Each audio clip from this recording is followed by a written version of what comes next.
So I'm about to give birth, and guess who the doctor is? My ex. I started begging the nurse to knock me out ASAP. But yeah, too late for that. We got divorced less than a year ago. And here I am having a baby. Your new husband's gotta be more of a man, huh? The ex stands there, scalpel in hand, shooting daggers at me with his eyes. I decided to fake passing out, but well, babies don't care for drama. Little one's foot kicks my stomach real good, and I can't help but scream out. Oh crap. Ron, come on, get your kid out of me. I was super clear not to take me to the downtown women's hospital. Just a slight detour, go to Maria's. It's just around the block. But no, the cab driver couldn't care less, and drove me downtown anyway. He said, Ron here delivers babies like a pro.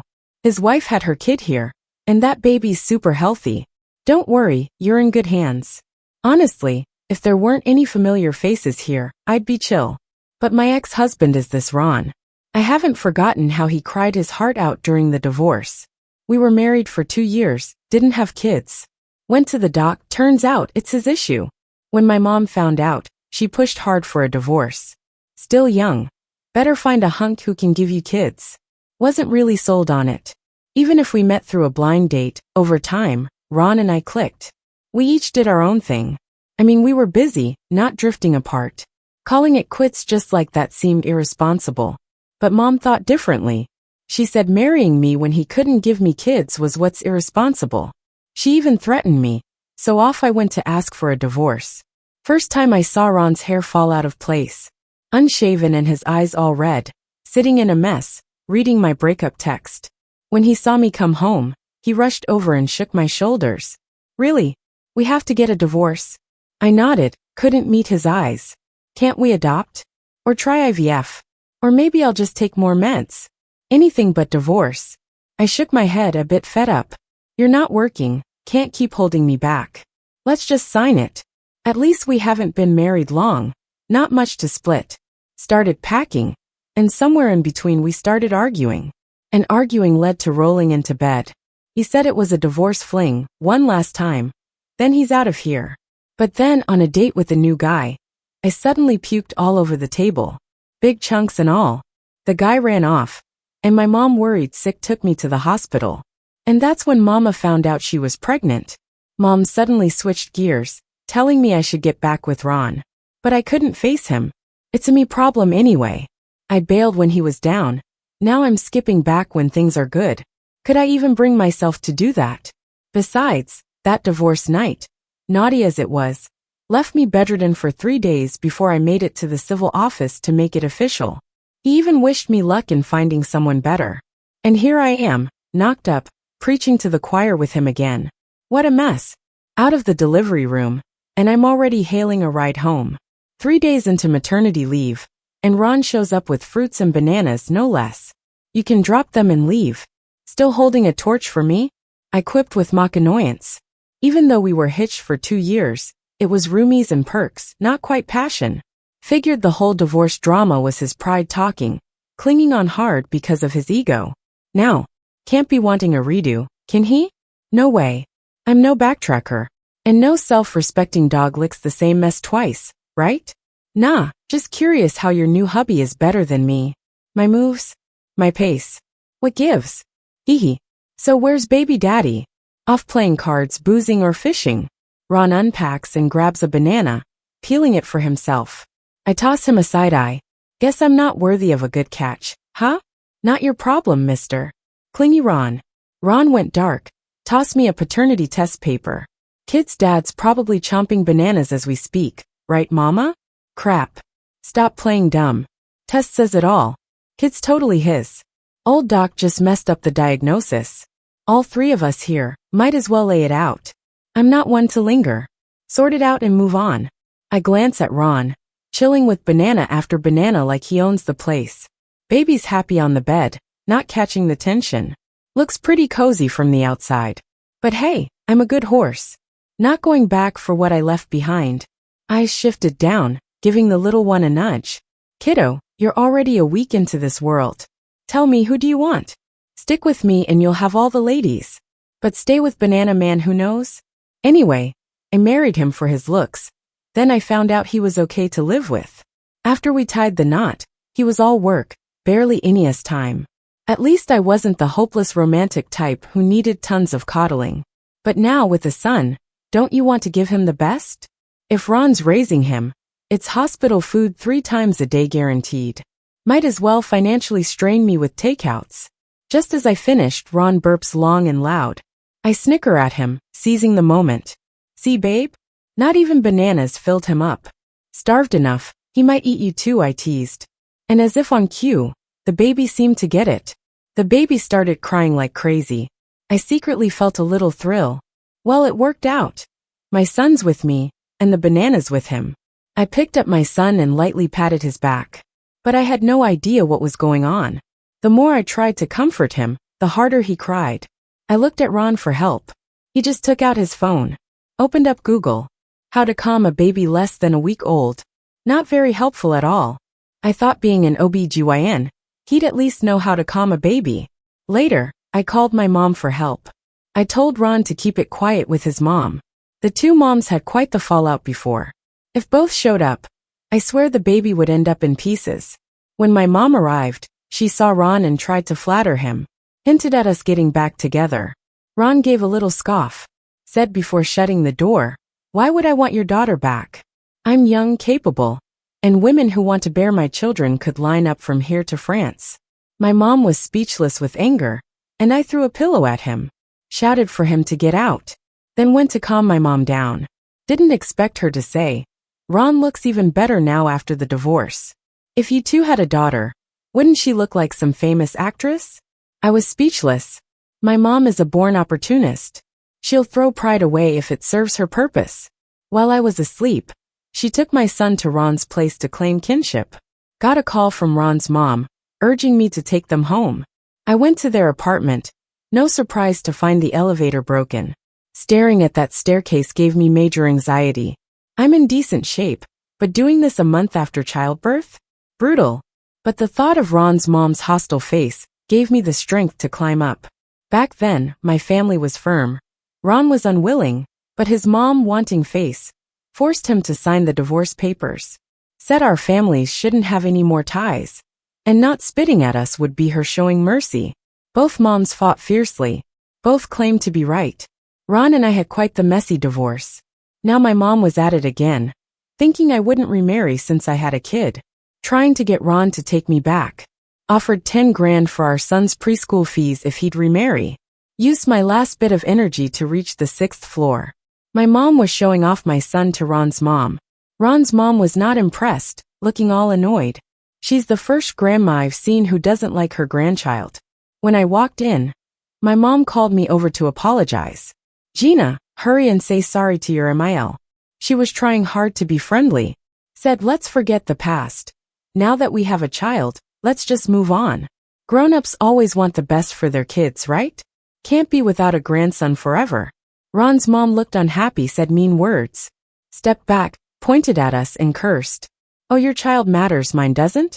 Your daughter caused mine to be so upset he could hardly eat or sleep. Now you want to come and go as you please? Think my son is a pushover?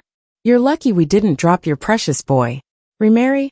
Not a chance unless I'm not around. He has a line of women behind him now.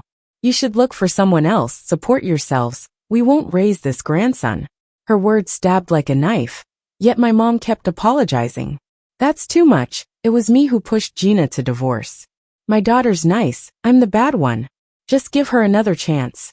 I couldn't believe it. She really wanted to marry me off. Even while being scolded, she wouldn't back down. I dragged her out. This was embarrassing. She kept apologizing, and I couldn't find words.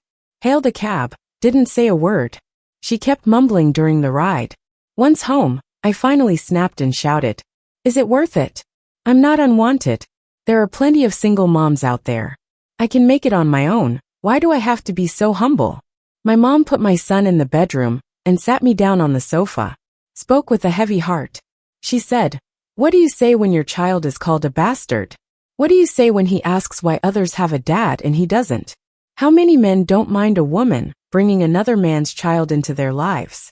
Name a few." I knew she spoke from her own experience.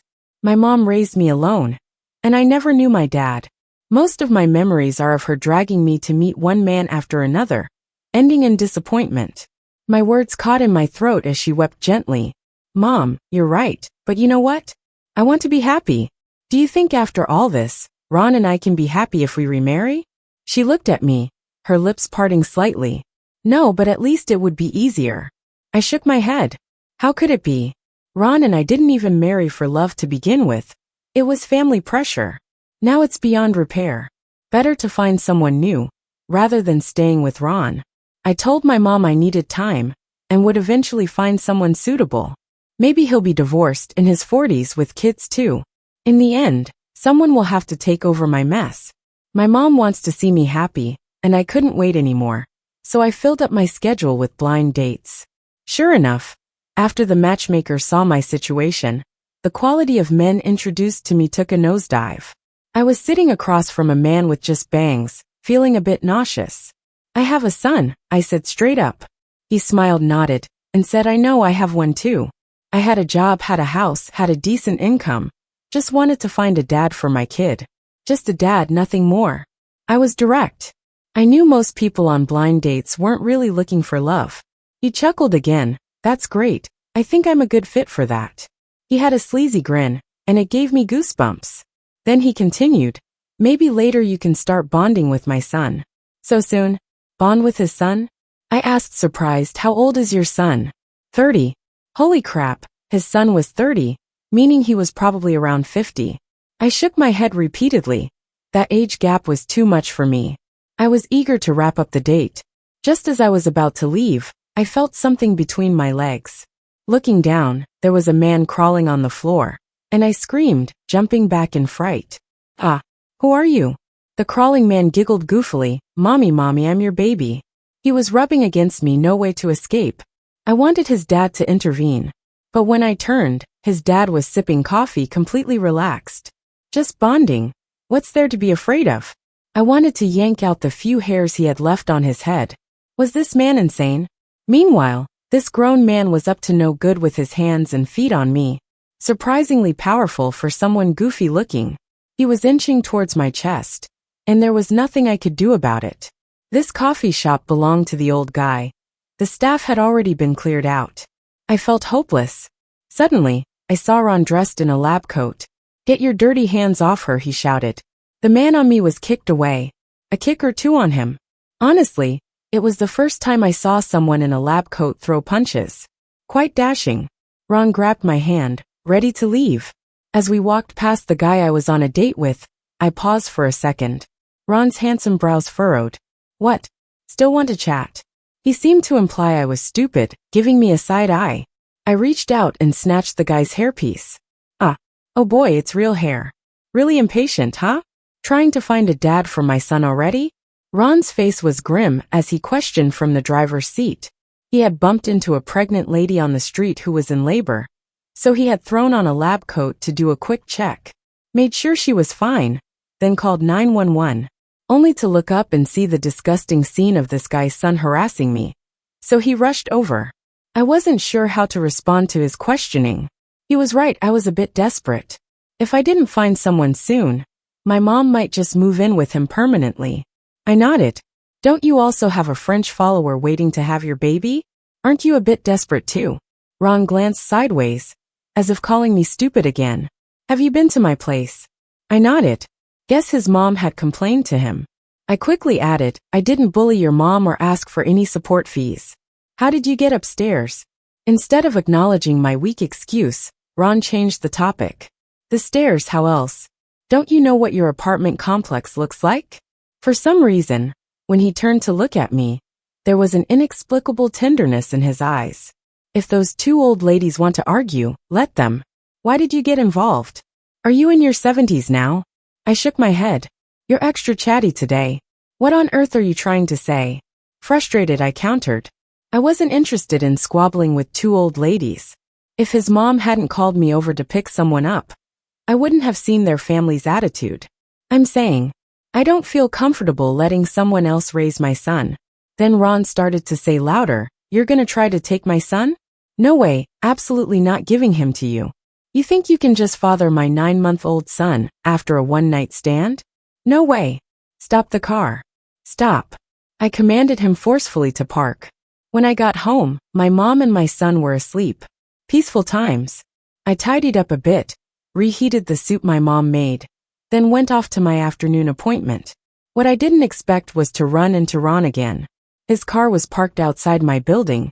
He stood with arms crossed in front of it. Hair perfectly styled. He looked pretty sharp. Someone who didn't know might think he was going on a date too. I walked past him, planning on hailing a cab. Couldn't have too much interaction with him, or he might scheme and steal my son away. Stop, Ron called after me. I didn't, speeding up my steps. Gina, if you don't stop, I'll head upstairs now? Huh, threat detected. He won once again. Ron was indeed going on a date. His mom's friend's daughter just returned from France. She had liked Ron since childhood. Hurriedly contacted his mom after graduating. Knew he was divorced and didn't mind. She headed straight for the coffee shop after getting off the plane. My date told me he was stuck in traffic and would be late. So I waited at the cafe. As luck would have it, there was only a large table left. Before I could refuse, Ron pulled me to sit across from Jill. Extremely polite and genteel, he said, Jill, this is my ex-wife. You don't mind, right? For real, doesn't she mind? Ron wasn't new to dating. How could he say something like that? But it caught me off guard. Jill was quite the little flirt herself. Oh, it's my sister-in-law. You've taken care of my brother these past years. You look worn out now. My brother sure is something. Always busy with work. Didn't pay attention to you. Look how he's let you go. Practically aged you to the same as my mom. Welp. I'm 28. I didn't get mad. Getting mad accomplishes nothing. I held back my anger and took a big sip of coffee. Then with a puff, I sprayed it all over Jill's face. Damn, how is this coffee so hot? Sorry, sis-in-law, didn't mean it, did it hurt? I sarcastically pulled out a tissue and dabbed at her face. Yep, I did it on purpose. I'm almost 30. Why should I let a little brat outsmart me? I've always noticed those acne scars on her face. And a dash of coffee? Perfect for a wipe-off. It's fine, sis-in-law, you sit down. I'm gonna tidy up in the bathroom. Just had a baby. It's normal if your brain isn't working right now, Jill said, grabbing a tissue and wiggling off to the bathroom. Damn, did I just lose this round? Ron was next to me, busy staring at something on his phone. Ever since introducing Jill, he hasn't been paying attention to us. So just now, he only caught me spraying water on Jill's face. He opened his mouth, wanting to speak. I cut in. You told me to sit. She grossed me out first. Better not act like some romantic hero, defending a fake little innocent girl. Or I'll spray you too. I glanced at the leftover coffee on the table. Ron lifted his hand, taking a tissue. He dabbed at my lips and the coffee stain on my chest. Yep, can't say you're a genius.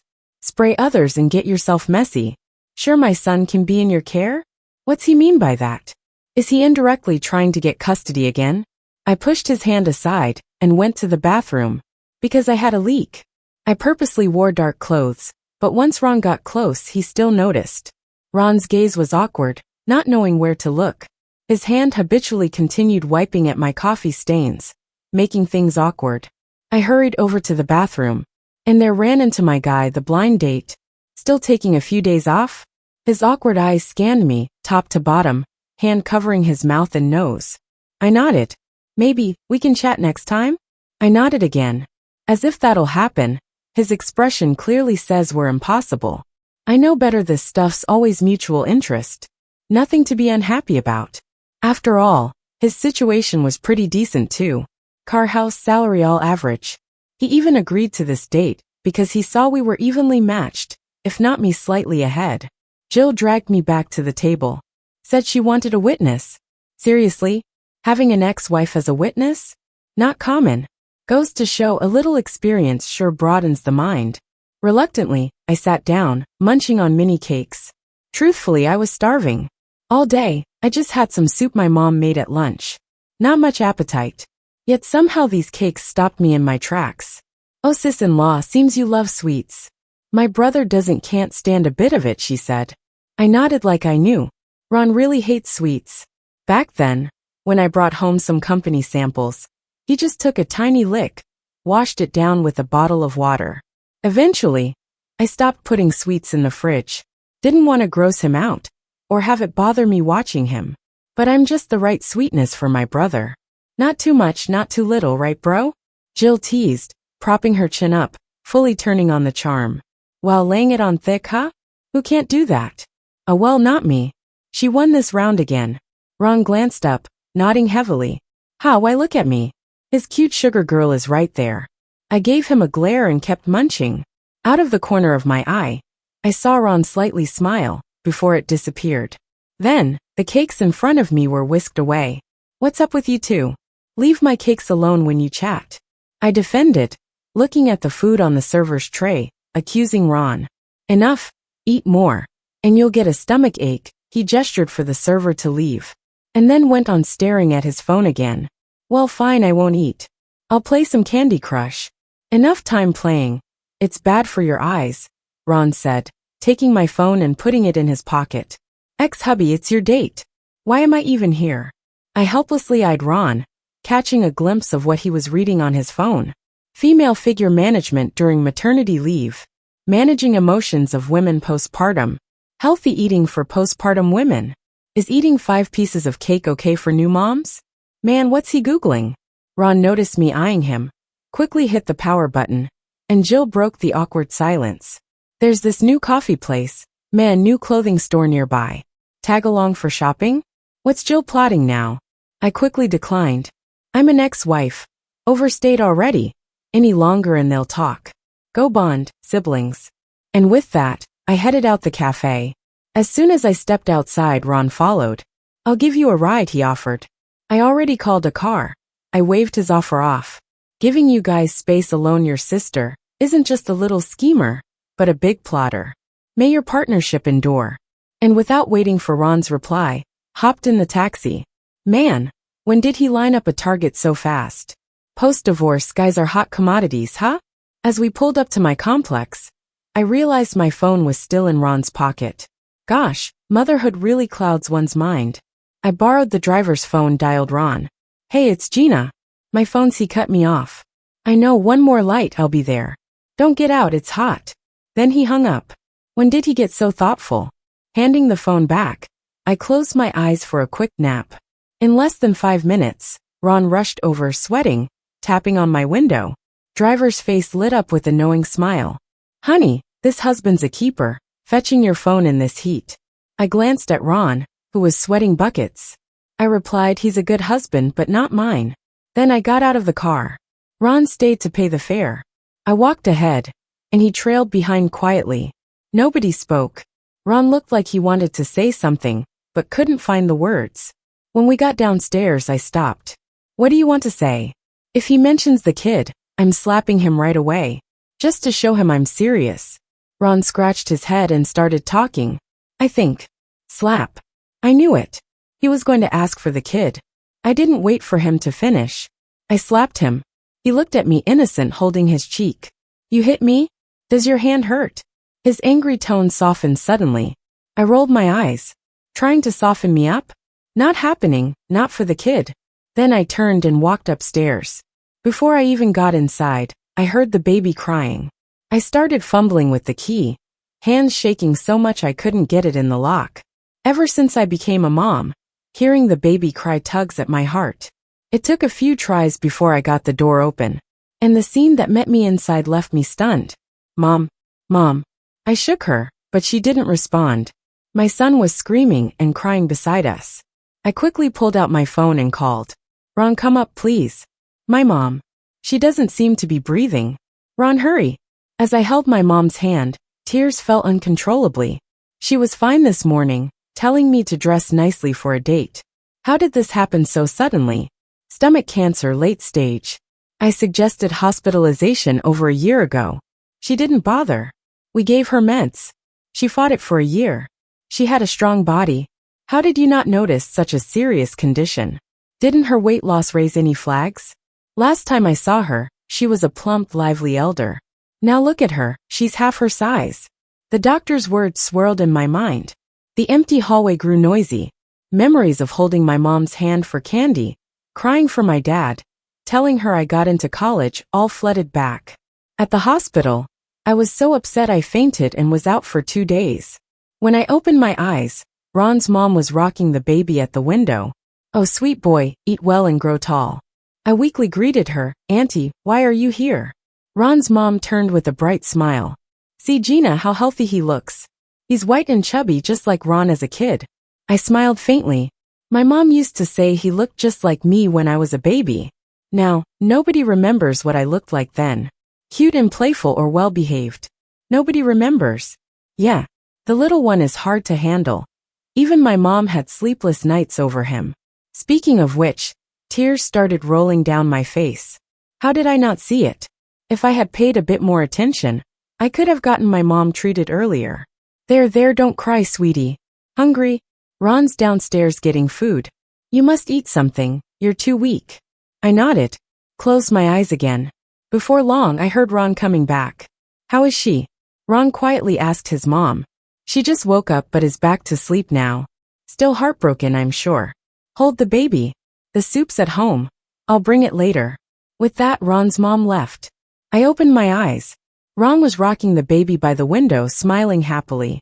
That sight would have delighted my mom. Her biggest wish was my happiness. Lost in thought, I didn't notice Ron coming over. He sat down and took my hand. "Gina, I handled everything. Once you're better, I'll take you to see her. Don't blame yourself for not knowing. Your mom kept it a secret for a reason." I nodded. That was just like my mom, so strong. Whenever I was sick, she'd shower me with medicines and tonics, but for herself, just hot water.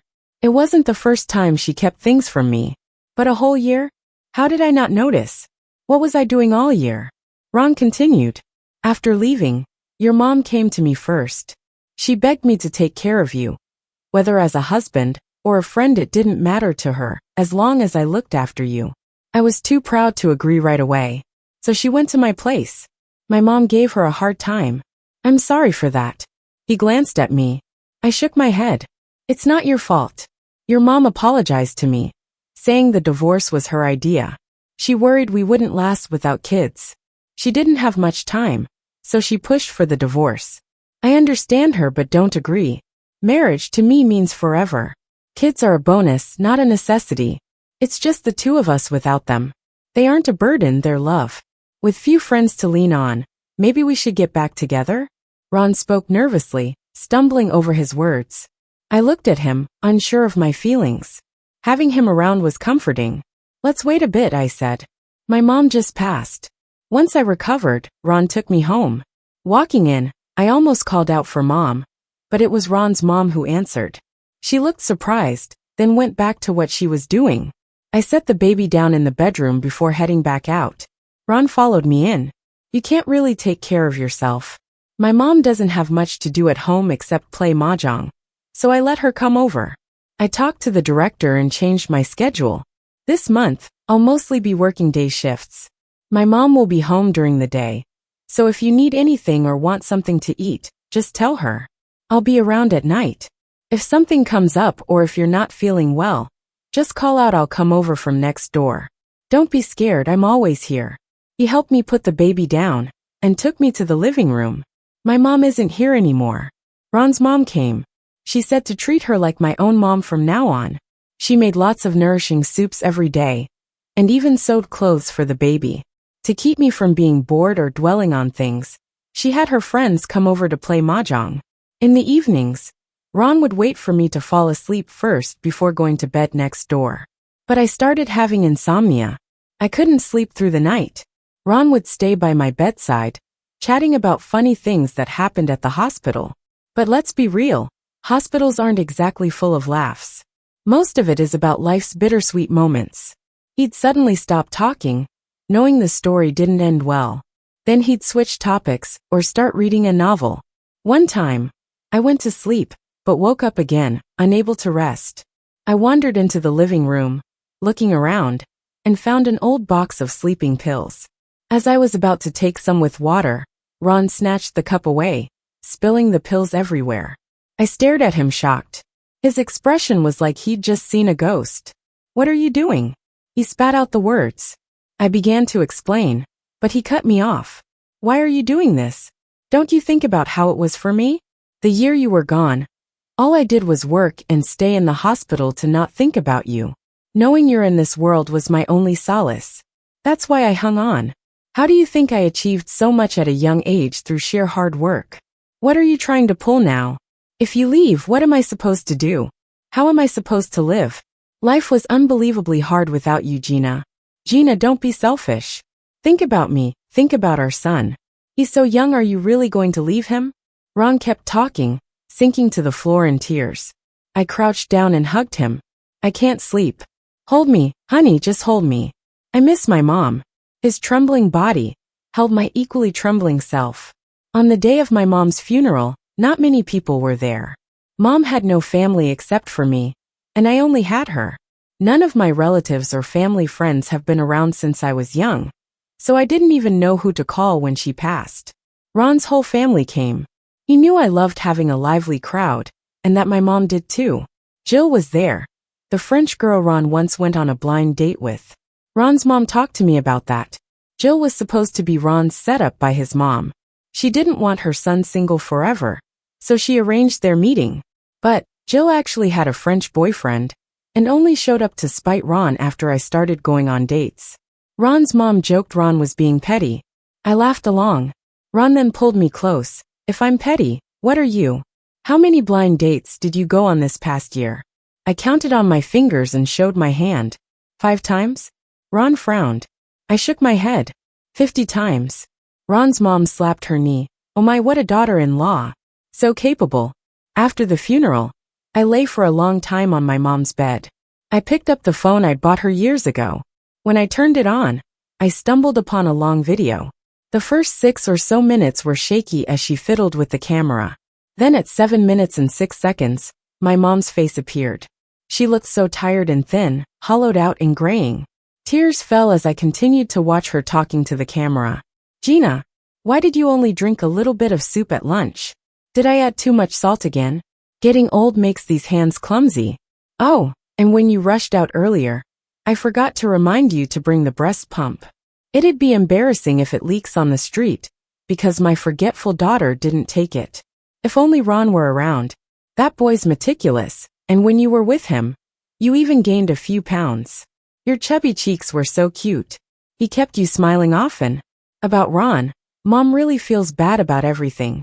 But if I had to do it again, I'd make the same choices. I know I'm selfish. As long as your life is easier, I'm okay taking the blame. Gina, I know you didn't love him deeply, or anyone else for that matter. Marriages and dates were mostly to reassure Mom. I'm sorry, Gina. I'm the one who held you back. You've worked so hard for a good life for yourself and for me. You bought a car, a house, and all those supplements for me. But all I want is for you to be happy. Just a little bit happier, even if it's just a bit. At least more than I ever was. Oh, I'm not feeling well. Cough, Gina. You perhaps think Mom's annoying and selfish to push you into and out of marriages, never considering your feelings. But if it means your future will be smoother, Mom will gladly wear that burden. Who in this world isn't selfish? And what mother isn't unselfish? At least Gina has someone reliable by her side, so I can be at peace when her mom is gone. I hope I can be Gina's mom in the next life too. I always feel like I haven't loved Gina enough in this life. Maybe I can make up for it in the next one. Sigh. I guess it's really almost over. Mom's in too much pain. There are still so many things I want to say to Gina. So many apologies I owe Ron. I also want to play a few games of mahjong with your hard-mouthed, soft-hearted mother-in-law. You don't know, but despite what your mother-in-law says, I've seen her pacing in the park several times. She carried a whole bunch of stuff but wouldn't come in. Sigh. It's tough for everyone. I still want to say, talk more with Ron, or try to soften him up. Look at what terms his family offers. Just agree to them. Mom's really too scared. Too scared. If you're alone with your son, how will you live? You don't know, but when you were little, Sigh. Mom said too much, but can't say any more. Please, just for Mom, go find Ron. I can't trust anyone else, Mom. Also, one last thing. Ron loves you. He loves you so much. Feels like he loves you even more than I do. But I love you the most. I only love you. My world is just you. Who else would I love? But Mom's so bad. As Mom finished speaking, her expression twisted in apparent pain. And in the video, The sound of her son's crying gradually rose, until the screen went dark. Then came, "Oh, my sweet grandson, why are you crying again, missing your mommy? Mommy's looking for your daddy now. My sweet grandson, Grandma's here with you."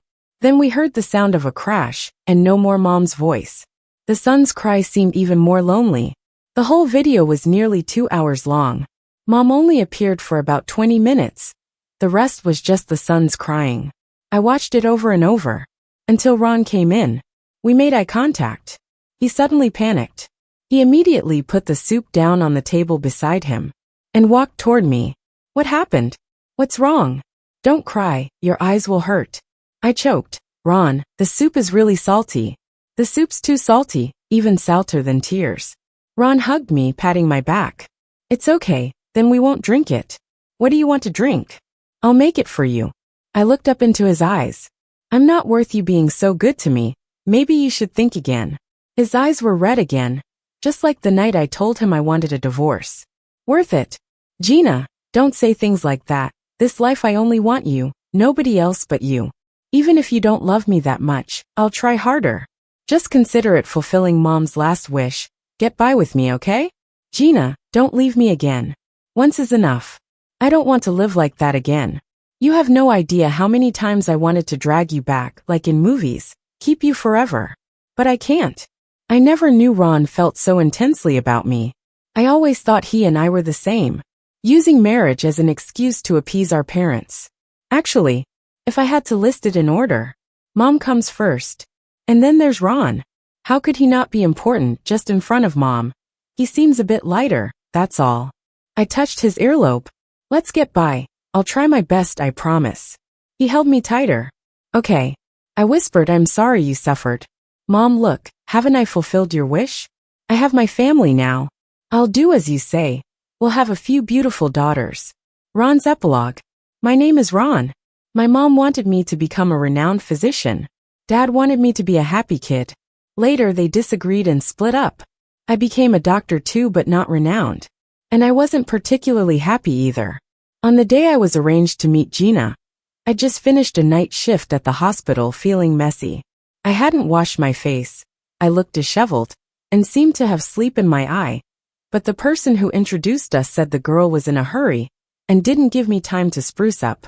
I thought, oh well, it's my first blind date. Odds are it won't work out anyway. Plus I wasn't looking for marriage, yet a way to satisfy my mom. So I went like that.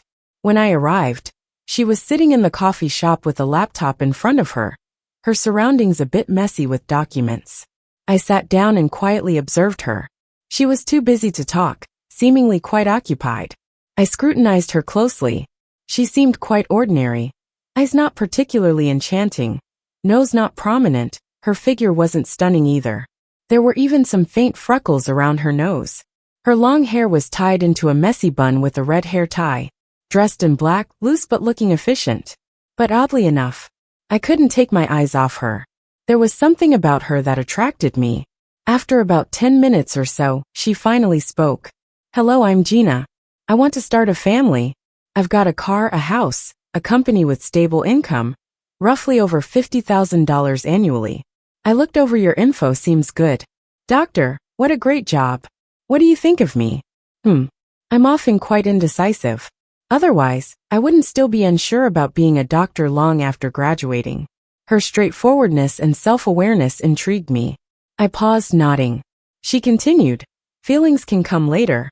But I'm usually busy and don't have time for in-law relationships or neighborhood issues. I might not be a good homemaker. But don't worry, I won't make trouble for you. I'm pretty flexible, easy to get by with. No problem, I can manage." Then we started dating.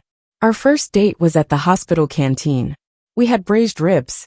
She loved it, said it tasted better than her mom's. Then we kissed in the car in the basement. Our second date was in the hospital's western canteen. Had some spicy chicken. She liked it a bit, but said it wasn't as good as the place at Chongqing intersection. Then we kissed for a long time downstairs at her place. The third time was at a new spot in the hospital. We ate pizza and burgers. She didn't like it, saying she never did since she was a kid. I asked her why. She said because eating them makes her think of looking for her dad. I didn't get it. What does a pizza have to do with looking for her dad? She explained. She often saw those temporary dads in pizza places when she was little.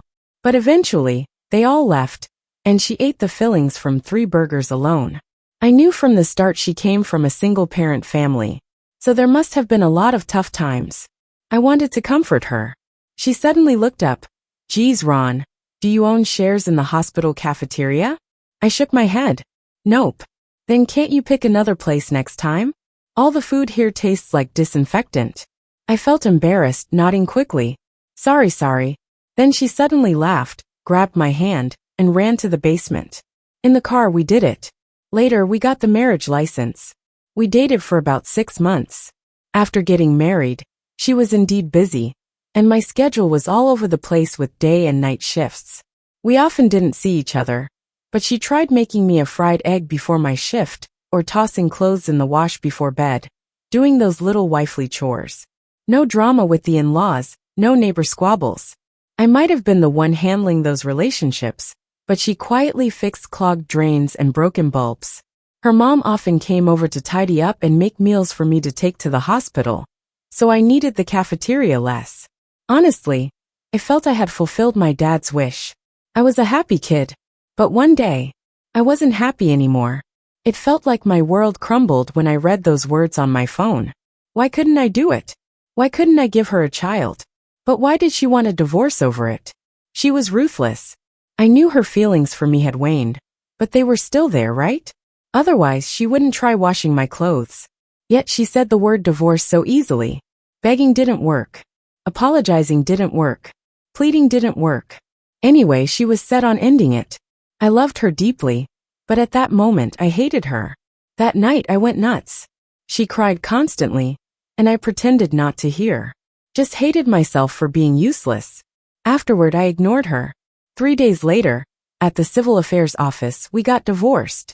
Later, I fulfilled my mom's wish. I became a renowned doctor, but accidentally lost my dad's wish.